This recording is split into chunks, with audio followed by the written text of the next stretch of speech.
one of our sensational guests, iaitu Dr. Ahmad Ramdan bin Zainuddin. Selepas episod yang hangat beberapa minggu lepas, I rasa bulan lepas kan episod tu.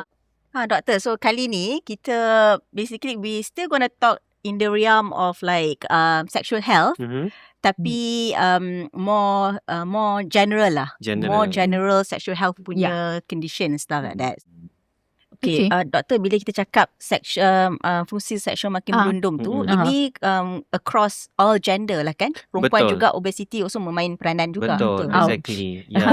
So basically, semua gender boleh effect daripada obesity dari segi fungsi seksual dia yang meruntum. Doktor, inilah betul doktor, tadi I nak selok tapi doktor pun dah corner dah. Saya nak cakap pasal menopause sebenarnya. Betul. Sebab I tak tahu umur I ni sebenarnya perimenopause. Doktor boleh bagi tahu lah. Doktor baru je mention tadi kan you dah 16 gitu tu.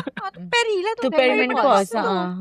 Sebenarnya memang so macam jenis tak I ni memang perimenopause ke apa? I don't think so. I tak tahu sekarang ni. But that okay, is it a fact, doctor, for our age? Our age actually considered tapi untuk wanita 35 and above, estrogen dah mulai decline. Estrogen yang kawal benda tu. That's the answer. Bila rendah estrogen, kita dah mulai rasa simptom-simptom tersebut. Apa simptom-simptomnya?